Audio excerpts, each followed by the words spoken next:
Udah, semenjak dia beli mobil baru, lebih sering dia nyuci mobilnya daripada mandi.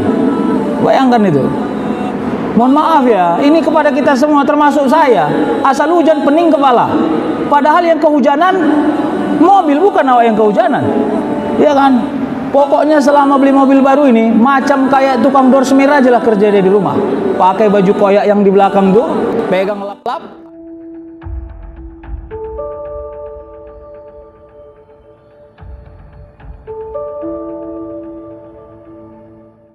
Bapak Ibu yang dirahmati Allah Subhanahu wa taala. Makanya itu walaili iza saja ya.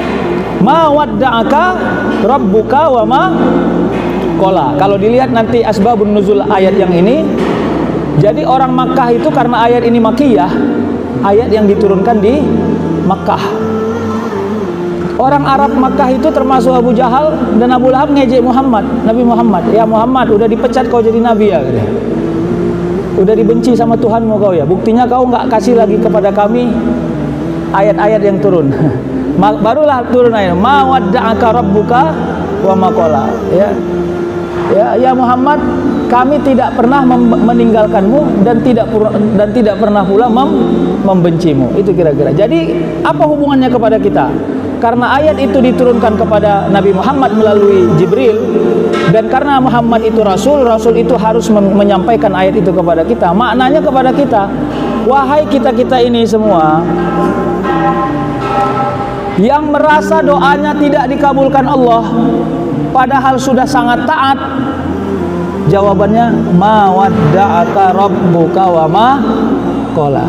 Tenang saja, Allah tidak akan meninggalkanmu dan Allah tidak akan membencimu. Apa buktinya? Buktinya kau tetap melaksanakan perintah ini dengan sempurna. Itulah bedanya orang-orang yang beragama Islam dengan orang-orang yang tidak beragama Islam. Orang-orang yang beragama Islam, dia percaya ada hidup setelah hari ini. Dan hidup setelah hari ini jauh lebih mapan, lebih bako, lebih kekal, lebih abadi. Yang kalau dia tidak siapkan itu semua, maka dia akan menjadi orang yang merugi sepanjang masa. Itu kan dibocorkan Allah juga dalam As-Sajdah.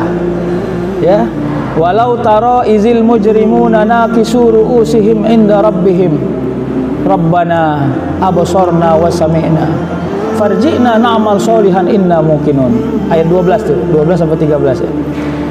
Sekiranya orang-orang yang berbuat dosa itu ditunjukkan kepada dirinya dosanya, tunduk kepalanya. Kalau bahasa mendelingnya maila, nggak berani lihat.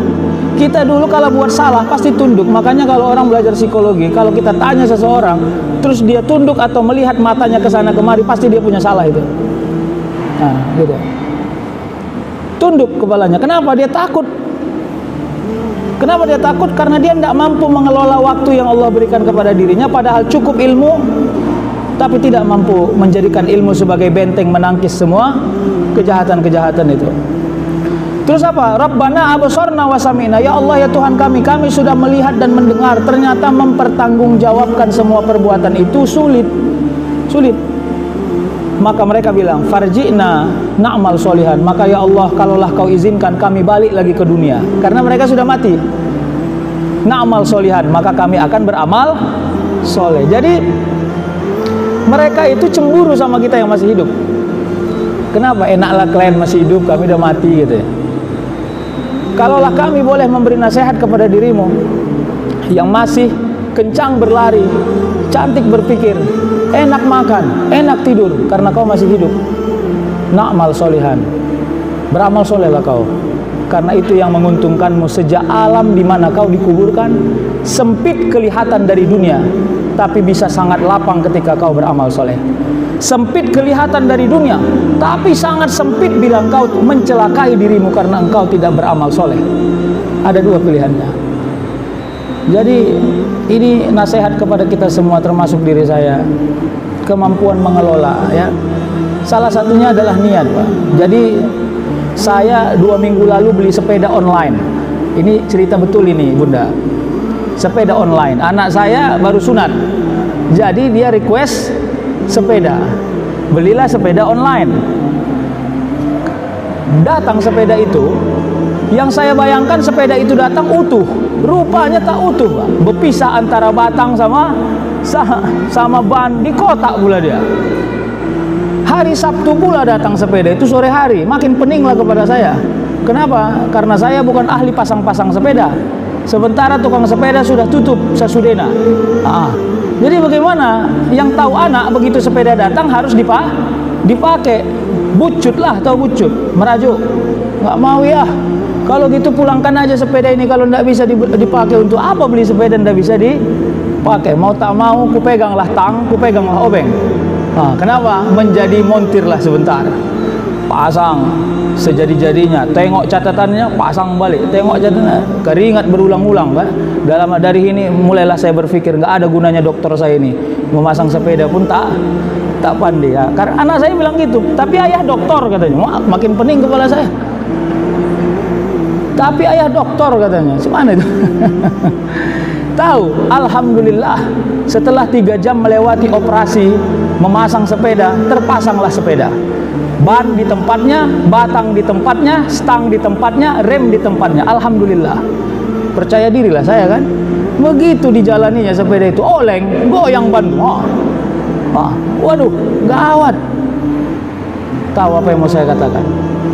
Mata zahir hanya mampu melihat sempurna pada urusan yang sesuai. Kita anggap tadi sudah sesuai karena ban sudah di tempatnya, batang sudah di tempatnya, stang sudah di tempatnya. Tapi ternyata jika mor tidak ketat, akan membahayakan dalam perjalanan. Itulah mor itu maknanya niat. Sempurna amalmu tak cantik niatmu, sama seperti sepeda oleng tadi itu. Khawatirnya tak sampai kau kepada tujuan. Meski engkau berjalan dengan kendaraan yang benar, tapi karena niat yang tak sempurna perjalananmu sampai kepada tujuan. Khawatirnya mencelakakan pula engkau di tengah jalan, sebab tidak ada kesempurnaan daripada pemasangan yang tadi itu. Bapak Ibu, maka saya banyak belajar ketika itu. Saya merasa bahwa ternyata sensitif mor ini, kecil tempatnya. Kalaupun awak bawa ke bengkel, cuman gocengnya bayarnya itu. Goceng, ketatkan ini semua mor, cuman gocengnya dimintanya. Tapi kalau yang goceng itu tidak sempurna dia pasang, itu bisa rusak kita semua. Jadi sensitifnya niat dalam setiap ibadah. Qasdu syai' muqtarinan bi fi'lin. Apa yang kau qasatkan dalam hatimu, lalu dia berefek kepada semua perbuatanmu. Tadi subuh saya juga cerita itu di masjid beliau di Baitur Rahman, Jeep. Saya katakan gini, kalau orang pergi ke pajak, kira-kira dia mau ngapain? Belanja. Lalu ada seseorang bercita-cita ke pajak. Yah, katanya sama suaminya, Mama mau ke pajak dulu ya, mau jumpa Ibu Tuti, ada yang mau Mama sampaikan. Sampai dia di pajak, ngobrol-ngobrol dia sama Bu Tuti 2 jam. Lalu pulang tanpa belanja. Salahkah dia?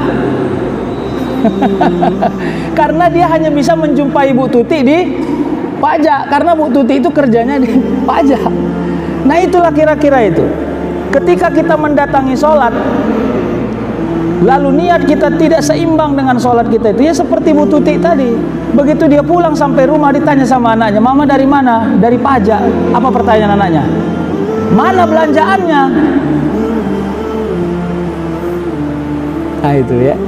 Jadi kita ini udahlah. Ibu-ibu berapa umurnya? Ada 40?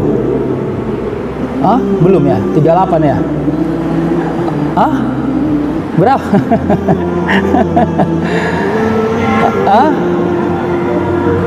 Kok kelihatannya 38, 39 dari sini ya?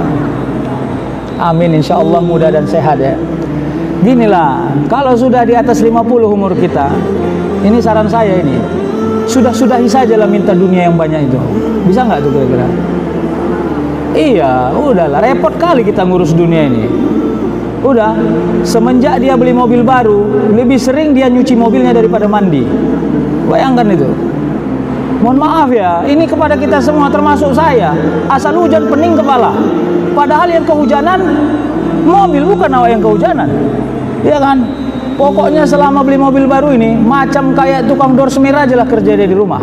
Pakai baju koyak yang di belakang tuh, pegang lap-lap, asal hujan lap, semua. Kena percikan lap lagi, kena percikan lap lagi. Begitu ditanya, kenapa bolak-balik di lap bang? Masih cicilan ini katanya. Oh, makanya pening kepala. Aduh, lucu lah Pak. Ya sebenarnya kalau mau mikir dunia ini, kalau kata orang Tanjung Balai, golak-golak jadi. Wa mal hayatud dunya illa laibu wa lahun. Dia pakai sepatu cantik dari rumah, harganya 2.686.000. Udah potong pajak, sudah diskon 10%. 2.686.000. Cantik betul sepatu itu. Sehingga ketika dia mau ke kantor naik mobil, asik ke bawah aja ditengoknya sepatu itu. Saking cantiknya dia rasa. Sampai di kantor, sepatu dibuka, taruh di bawah meja, terus dipakai sendal swallow 12.800 harganya. Itulah yang menemani dia bekerja dari jam 8:10 sampai jam 5:15. Tapi dia terlalu bangga punya sepatu 2.686.000, padahal Allah takdirkan kepada dia rezeki manfaat hanya pakai 12.800, namanya swallow, tahan kena air, tahan kena becek, dimaklumi orang ketika memakainya. Kau boleh punya harta mahal, tapi kau punya rezeki murah. Gitu kira-kira. Kau boleh punya harta mahal, tapi tidak ku kasih kau bisa menikmatinya karena kau memang murahan. Murahan. Apa itu? Ya. Lalu dibilang dokter, jangan makan ikan, jangan makan ini, jangan makan ini. Jadi apa makannya? Ya udah. Padahal kita bisa beli banyak. Ini kalau mau evaluasi, begitulah cara Allah membuat kita terbatas pada urusan yang kita mampu. Dulu waktu tidak ada duit dia bilang, tengok ya, kalau nanti aku sudah banyak duit, tiap hari aku makan daging. Waktu itu dia nggak punya duit beli daging. Begitu sekarang sudah banyak duit, kata dokter, awas kau makan daging, mati kau nanti, kata dokter. Nggak bisa juga makan daging. Artinya untuk makan daging bukan urusan duit, tapi urusan Allah kasih rezeki kepada kita. Jadi Bapak Ibu, itulah yang disebut wala saufa yu'ti ma wadda'aka rabbuka wa ma. Lalu Allah sebut walal akhiratu khairul laka minal. Jadi Allah yang kasih statement akhirat itu pasti lebih baik. Makanya ginilah, boleh cari dunia ini, cari, pergi, nggak pulang-pulang pun kau jadi kayak Bang Toyib itu, nggak ada masalah. Yang penting ridho, tidak kau tinggalkan ibadah, tidak maksiat kau di jalan Allah, tidak zalim, tidak khianat, tidak fasik. Kerjakan semua itu. Karena kau merasa bahwa semua ikhtiar duniamu adalah asbab daripada Allah kasih kemampuan kita untuk merekayasa hidup kita ini. Sudah, tapi kau kelihatan zalim kalau kau mencari rezeki yang rezeki itu punya Allah, tapi perintah Allah kau tinggalkan. Nah itu zalim.